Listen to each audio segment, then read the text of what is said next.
Alright, this is it. I'm packing up my life and I'm leaving the US. And let me tell you, if international relocation was an Olympic sport, I'd at least qualify for the trials. Leaving your home country is a massive transition. Whether you're moving for work, adventure, family, or just because America has you feeling some sort of way, this is a huge deal. It's stressful, exciting, and mildly terrifying. So today, I'm sharing actual helpful tips in surviving a big international move without completely losing your mind. Tip 1. Accept the chaos. First things first, embrace the mess. No international move goes 100% smoothly. Paperwork will get delayed. Plans will change. You will at some point have an existential crisis in the middle of selling your beloved furniture. It's all part of the process. The sooner you accept that things will get chaotic, the easier it is to roll with it. For example, I told myself I could fit all of my office gear into 2 medium-sized boxes. Instead, I ended up with 3.5 and had to donate the rest. 10 out of 10 would not recommend downplaying just how many things you actually own. I swear, more things just kept on multiplying. Tip 2. Give yourself way more time than you actually think you need. International moves are basically a full-time job. You're not just moving stuff, you're dealing with visas, taxes, banking, healthcare, and logistics that will make your head spin. However long you think this will take, double it. Actually triple it. We started this process over a year ago, and we're still dealing with the loose ends. In fact, I'm not out of the country yet as I published this video because of paperwork. As all countries have different requirements, I will spare you our exact details as your own will be entirely different due to your personal circumstances. For us, we travel to so many government offices pushing paper from one place to another over months. If you're like me, you'll spend months saying, I've got plenty of time, and then panic speed run the entire move in a week. Efficient? Yes. Deeply unhinged? Also yes. Tip 3.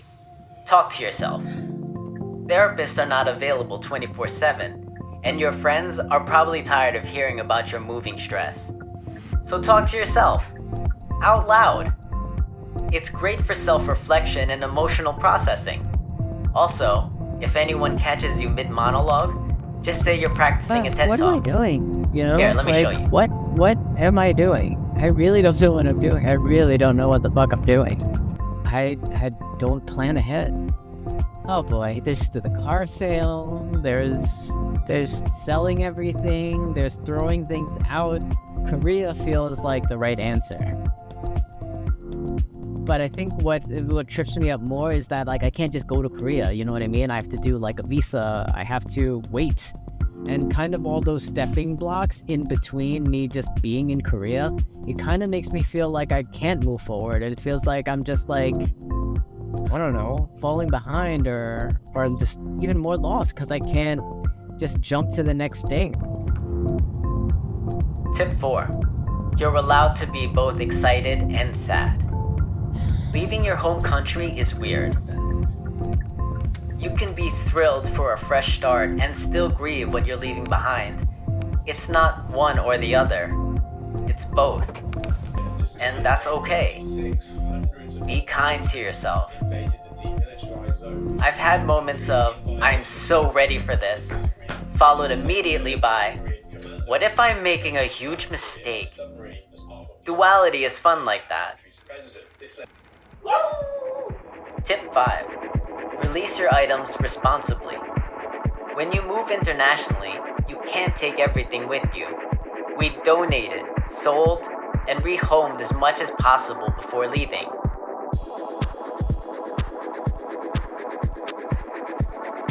And a huge thanks to all of the amazing people now housing our favorite things.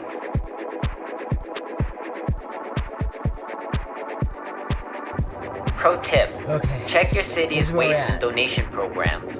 What now? What you kind of see behind me, the hazardous waste materials. We got techno trash in the bag over here. We got hazardous materials in the cooler, and and then we have paint in the other one. Portland, for example, has Metro Central Transfer Station, which took all of our hazardous household wastes for Trash free. drop off was actually super simple. Like, I couldn't even film because it happened too quick. Tip 6. Handle your U.S. loose end. Moving countries means breaking up with America. And, like any breakup, you don't want to leave things messy. Forward your mail, close unnecessary bank accounts, figure out your U.S. tax situation, because surprise, America still wants your money even if you leave. And for the love of bureaucracy, triple check your visa requirements for your new country.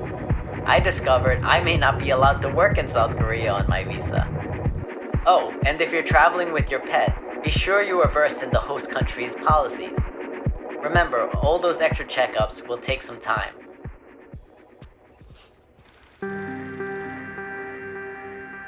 Tip 7. Be respectful of where you're leaving. Yeah, we know you're leaving, but did you actually cherish what you're leaving behind? Take a moment to thank your space, your city, your community, your friends, for getting you to this point. Whether that's through a small ceremony, a deep clean, or just sitting in your empty house for a few minutes of gratitude. Acknowledge the transition. Thank your feng shui cures for all their hard work in balancing your energies.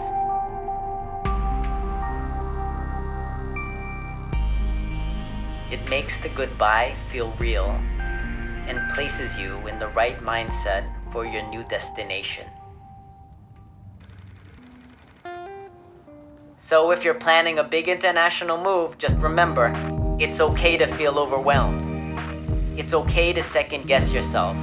And it's definitely okay to stress eat an entire pizza in the name of self-care. Remember, you got this. Here's to the next chapter. Whether you're leaving for adventure, love, or just because you need a break from America, I hope it's a good one. And if not, well, at least you can talk to yourself about it.